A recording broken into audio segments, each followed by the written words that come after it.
Welcome to This Week in Missouri Politics from Farm Bureau in Jeff City, the headquarters of rural Missouri. We are joined by the president of the Missouri Farm Bureau, the leader of rural Missouri, Garrett Hawkins. Welcome back to the show. Scott, glad to be here. Glad to have you here at our home office in Jefferson Thank you for City. the hospitality. You bet. It's got to get a little lonely. If you go to that rotunda in January, you'll see folks representing every city, every big moneyed interest you can find, for anything you can imagine.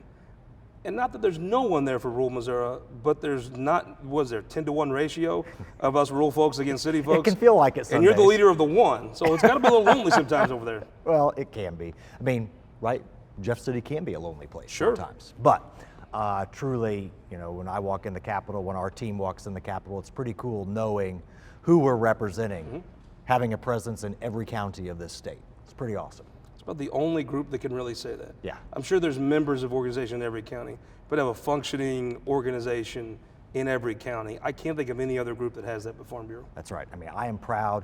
So here in Jeff City, we have about 200 employees here at our home office, and then we have another 500 plus that literally are scattered all across the state. That give us that footprint and a physical presence. Now, I always start off asking about rural broadband, but this time we're right here on Thanksgiving.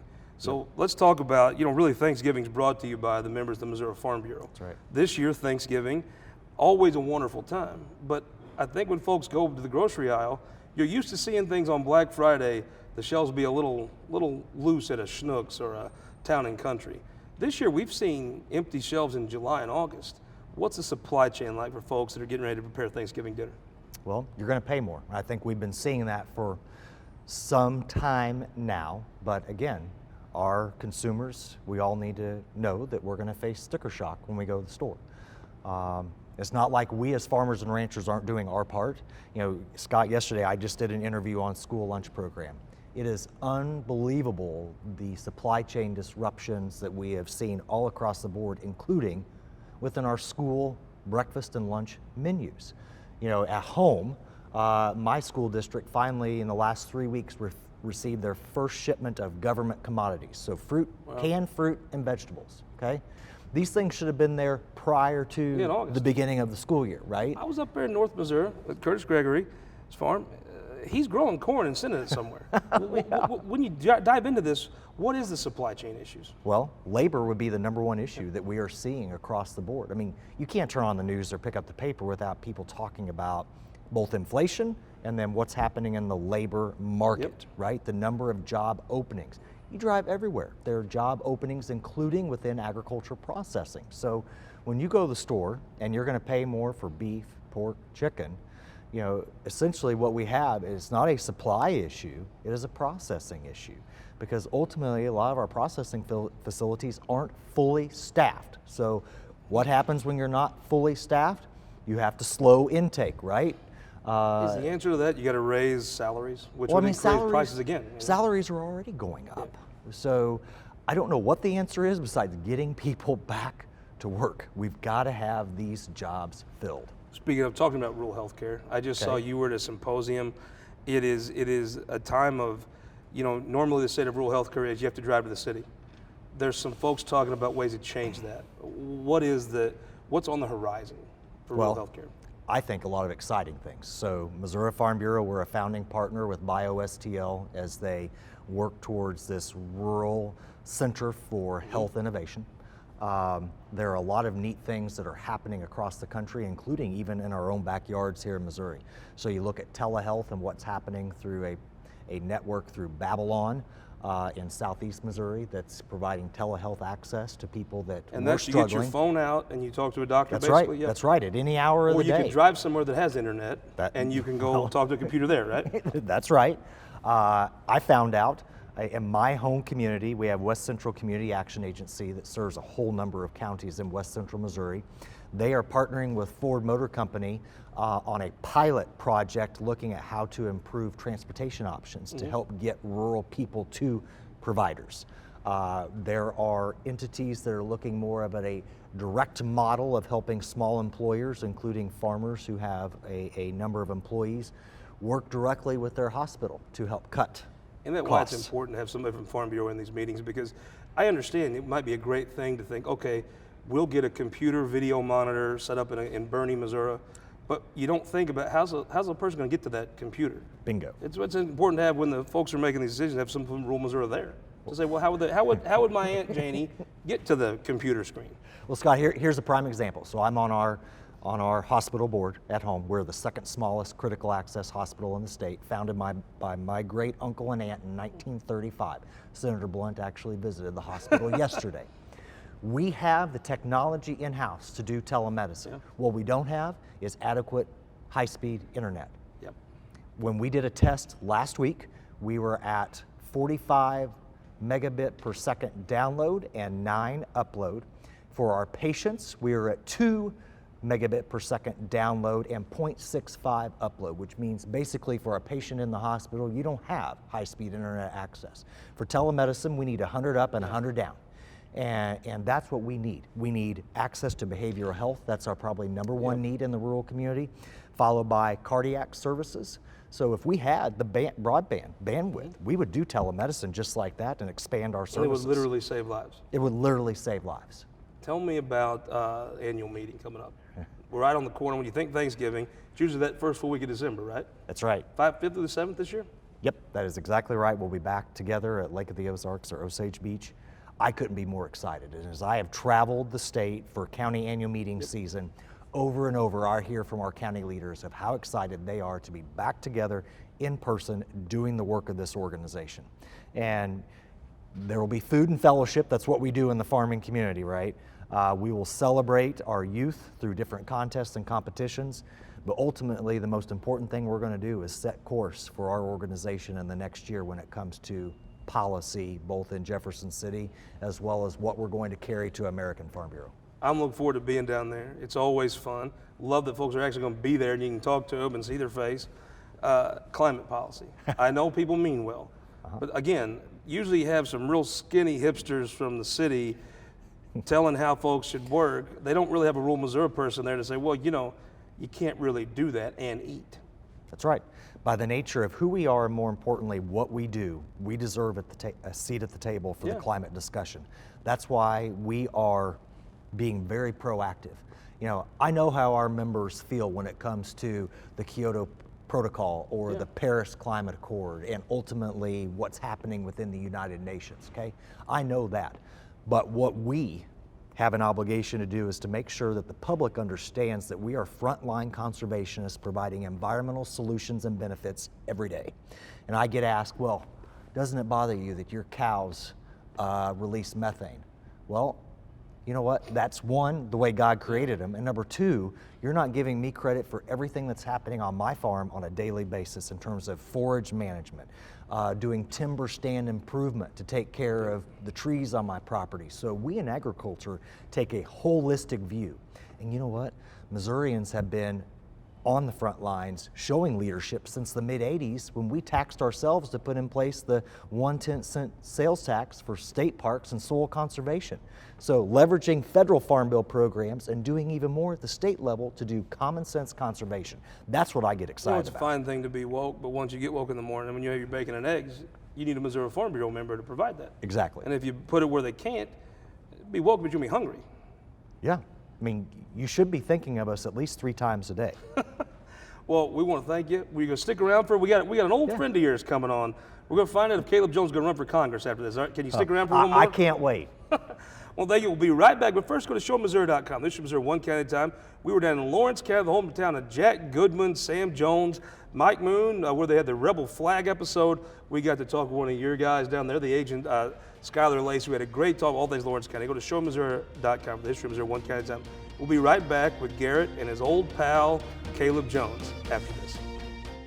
All across Missouri, our new car and truck dealers are building strong local economies. When you buy a car or truck in Missouri, you're helping to support over 20,000 Missouri families who rely on the auto industry for good-paying local jobs. You're also helping fund our communities, schools, first responders, and our roads because dealers generate millions of dollars in tax revenue. Missouri's automobile dealers have been the foundation of our communities for generations and for generations to come. The Missouri Automobile Dealers Association, the heart of Missouri. For more than a century, the St. Louis Carpenters Union has shaped our communities. Through trusted alliances, we deliver skilled professional craftspeople while our business partners provide the kind of quality jobs that keep our economy humming. It's a blueprint that has worked since 1882. Turning Missouri into a right-to-work state stalls progress, wipes out jobs, and kills momentum. Right to work is wrong for everyone. Let's keep Missouri moving forward. Visit carpdc.org to learn more. Your energy needs are changing. That's why at Ameren, Missouri, we're not waiting on the future. We're building it with the Smart Energy Plan, advancing thousands of projects across the state, helping reduce emissions through cleaner energy sources, boost reliability with self-healing equipment, and better withstand storms with new composite poles. Moving Missouri forward and bringing us all a little closer together. That's energy at work. Welcome back to Week in Missouri Politics from the Missouri Farm Bureau in Jeff City.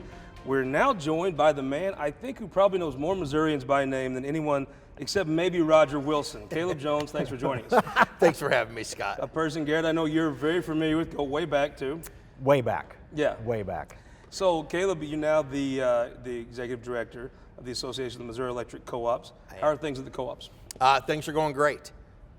Doing a lot of outreach, a lot of work with rural Missouri, trying to help not just our members with electricity, but really helping rural Missouri be successful and grow. There's probably nothing that changed the fabric of this state more than when the co-ops brought power to the farms. I think if you look back, probably nothing changed it more. And now nothing might change rural Missouri more, again, that you're on the front page of. It's something we always talk about. Every time Garrett's on the show, we talk rural broadband. Scott. You're the person, your organization, your members are the ones probably that have the best chance to bring rural broadband to folks. What's the status of rural broadband in Missouri? Well, hopeful. You know, obviously putting broadband across the state of Missouri is a huge feat, a huge effort. We've actually had some of our co-ops actually get into the broadband business just because no one else would do it in their area, much like electricity was in the late 1930s. We've got some that are partnering with other internet providers, finding ways to just get broadband out to rural Missouri. But luckily, we've got some good partners like Garrett at Farm Bureau and many others that are pushing and helping to try to get this accomplished. The two of you are probably the leading two folks that are entrusted with charting the future of rural Missouri. With Roy Blunt leaving, I mean, a lot of this money, we can say it probably is a state check or a state agency, but really it's federal money. With Roy Blunt leaving, the person that delivered that, who do you look for now? What is your strategy to go to the future? And it's almost a little scary to think of a future without Roy Blunt in the U.S. Senate. That's where that money comes from. Where do you look to get it? Well, I would just say right now it behooves us, Caleb, I think we can all agree that we have a once-in-a-generation opportunity before us in terms of the dollars that are coming to the state.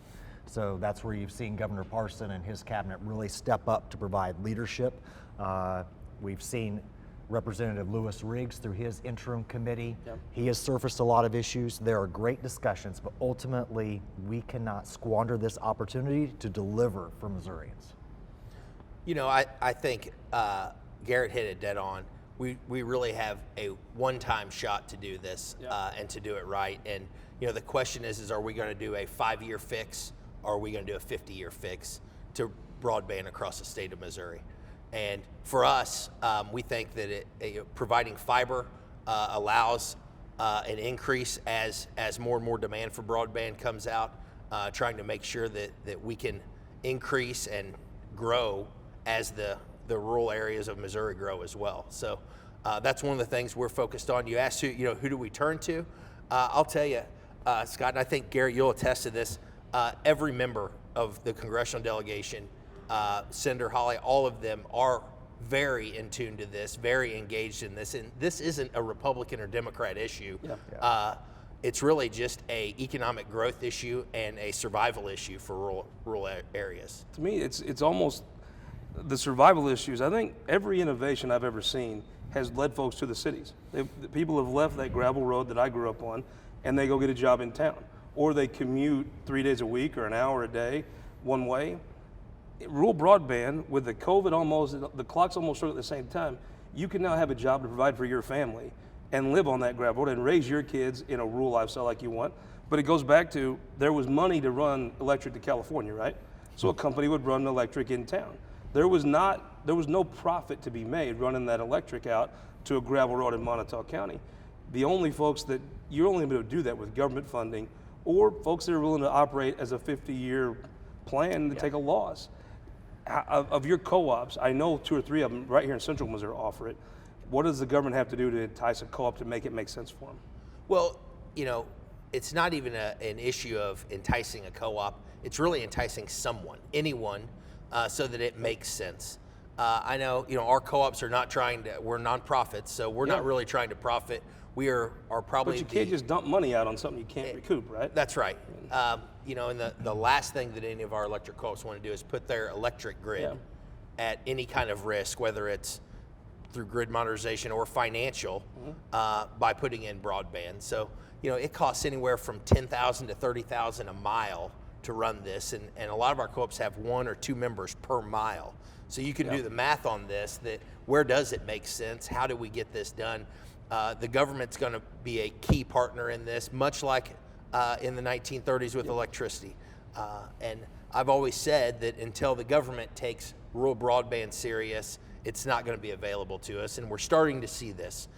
There's certainly a lot of money through COVID funds, but also this infrastructure bill that just passed, there's going to be a lot of funds through there as well. Mostly, I think, is what we're hearing is through state block grants. So once again, Governor Parson and his team and the legislature is going to have a lot to do with where this funding goes for rural broadband. So we've talked about the federal government, where a lot of this money ultimately, it's spent at the state level a lot of times, but the real money comes from the federal government. There's a congressional seat in your neck of the woods. Vicki Hartzler is leaving her seat to run for U.S. Senate. If you read the Missouri Times tip sheet, I think, candidly, you were probably the top candidate. You just started off as the top person. You said you've been thinking about it for a long time. Have you made a decision whether or not you're going to throw your hat in the ring for Congress? Scott, I had the opportunity to work for Congressman Kenny Holsoff right out of college, realized how important a congressional seat is, and really realized what a direct impact that somebody can make if they're a congressperson on their local families, local communities, and local friends. I've got a full-time job coaching basketball and soccer for an 8-year-old son, and dance for my 6-year-old girl. And then I also have probably one of the greatest jobs in the world, second to maybe Garrett, that I get to represent all of rural Missouri. And, right now I kind of feel like my plate's pretty full. I'm not going to ever rule it out in the future, but right now I don't see an opportunity right now to make the impact that I'm making right now. It's a pretty long answer. It is a long answer. It's a political no, answer. yeah. So I could have just said no, but I feel good though. Since she made her announcement, I mean, I know that people have told me they've approached you. That had to feel good about folks from your neck of the woods saying you'd be the best guy for this. Well, I think more important than anything, whoever gets this congressional seat really is focused on trying to help their communities become better and move forward. And I feel like I'm doing that with the co-ops right now. So I think a lot of people probably see that and think maybe he can do it from a national footprint. When you were looking at this, you and your wife, I mean, obviously young family, it is a very tough life to be a member of Congress. Now, it's a wonderful honor, a tremendous thing to have, but that life of hitting that airplane every week, it is a grueling thing, and I can't imagine the age your kids are. You can't be the father you can be when you come home every night if you're halfway across the country. It's a grueling, I think everybody likes to kind of say Congress is bad, but I like my congressman. But any congressman that's not from, Virginia it's a tough life. It certainly is. I'm so thankful that we have the folks that we have here in Missouri that are willing to make that sacrifice and get on a plane every week and go out to Washington, D.C. and wrangle snakes out there on our behalf. But it's certainly one of those things you have to take into consideration whenever you're having this discussion. Like I said, you're both from the 4th. I still want Garrett to run. Yeah, he hasn't totally. Let's he gave the General Sherman, if elected, I won't serve. No, I'm really loving the conversation right now. What do you think folks in y'all's neck of the woods are looking for in a member of Congress? Well, I'm not asking you to predict who would win it, because I mean, I think you don't even know what the district's going to look like yet. But what do you think folks are looking for in a member of Congress? You want to tackle first? No, go ahead. You know, one of the things that I love about the 4th District is how diverse we are. We're such a rural, ag-focused district with a military presence. You've got urban as well. It is such a neat district with sprawling landscape, and I think, you know, our people again need that strong voice of someone that is a bridge builder, that's going to be that strong voice for everybody. I mean, it is arguably one of the most diverse districts, I think. I think that's a great point, because you think of it as an ag district, and it is, but really Cass County, northern Cass County has cul-de-sac suburbs, absolutely. I mean, just your normal suburban area. Columbia has a major land-grant university, college town. You do run the gamut of Missouri in that 4th District. You do. You know, I think you really need somebody that may not be from a certain demographic that fits everyone, because just like Garrett said, it's very diverse, but you need somebody that actually understands the issues. And hopefully, you know, as this process goes through, there's a real discussion on the issues, and the public gets a chance to figure out who actually understands the issues that all of the 4th Congressional's facing, and can help pick the best candidate. But, you know, before, and this is an interesting discussion, but, you know, I started thinking about on my drive here, like, how these races always occur. And, you know, you look at like Todd Aiken, whenever he ran for Congress, there were 8 people in the primary. You look at Jason Smith's seat, whenever those 84 delegates were picking a successor for Joanne Emerson, who actually went to the National Co-ops organization and represented the country for rural America. There were 10 people running there. I think there was 8 people running in Billy Long's seat. You know, I think you know, to ask somebody to say who's going to be the next congressman in the 4th or any district right now, I think really you can't make a decision right now, because you don't really know how many people are actually going to get in, what that field is going to look like yet. But equally as important, we've got this discussion about to start up in January about congressional maps. Yeah. You know, it's I always make the joke, moving the chairs on the Titanic.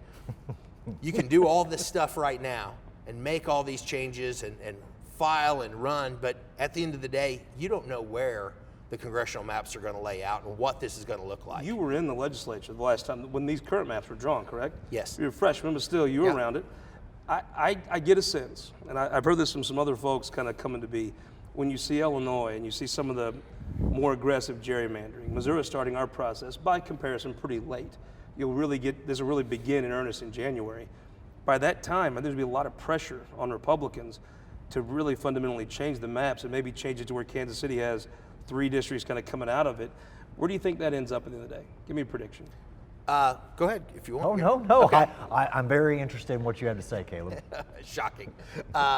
So here's my opinion.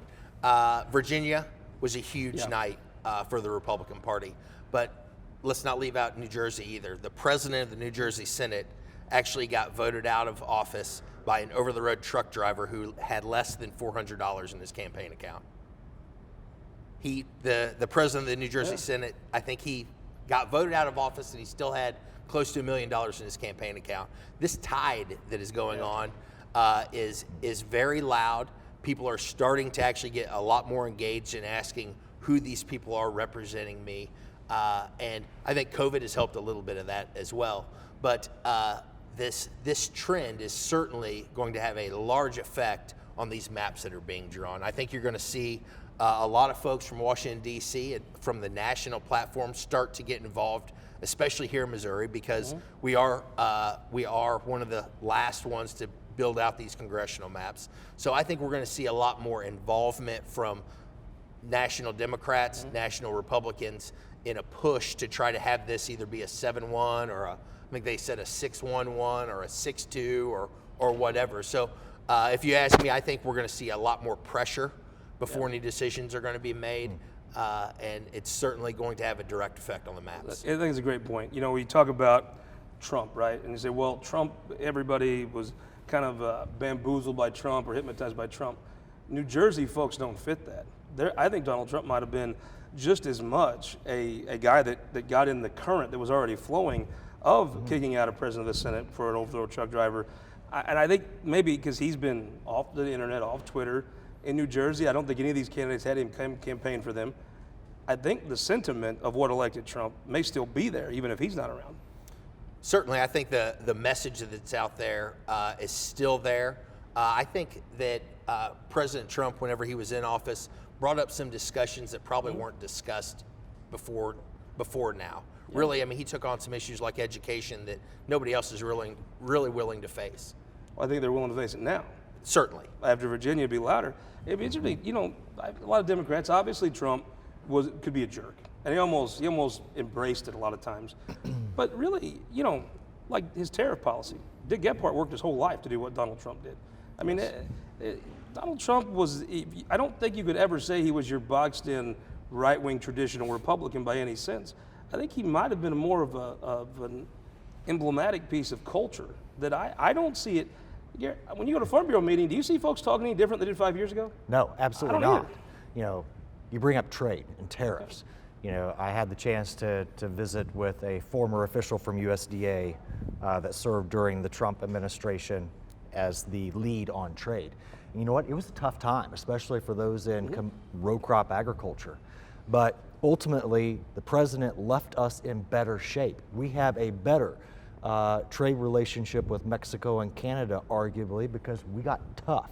For the first time, we have biotechnology that's addressed in a trade agreement that sets the gold standard for what other negotiations should look like as we try to make sure that our technology is accepted. You know, you look at China, phase 1 is working. It's still a work in progress. And it hurt as we were going through that process, but phase 1 is delivering results. But his approach to trade was different, and he got tough. There was pain involved, but ultimately what I heard from our grassroots members is that at some point we had to get tough, that we were continued to get beat around on some of these issues for a long time. Well, I want to thank both of you for joining us, and we will be back. We'll be back in 3 weeks after our Thanksgiving break, back in our St. Louis studios on This Week in Missouri Politics.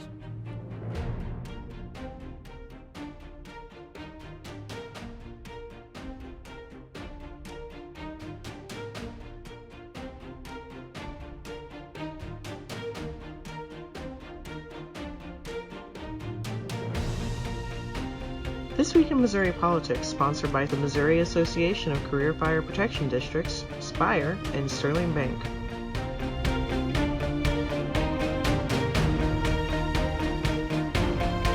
I'm a history buff, like I know a lot of you are if you watch the show. We're doing a thing of the history of Missouri. We're going to do it one county at a time. We call it Show Me Missouri. We're going to travel to all 114 counties of the state. We'll have a member of the Farm Bureau, county elected officials, some of your state legislators you see here on the show. We're going to talk about the history, what's happening now in the county, and how the two are interconnected. It's a passion project of mine. If you like history, I hope you'll get involved. Follow us, go to MissouriTimes.com. You can see it. We'll probably branch it off into its own social media at some point. But you've been so good to us at the Missouri Times, the show, different papers. This is a passion project that I hope you'll enjoy. It's called Show Me Missouri, the history of Missouri, one county at a time. The first county was Polk County. We had a great time. And we hope you'll go to MissouriTimes.com, find a little bit about it. And if you like the history of the state, I hope you'll enjoy it.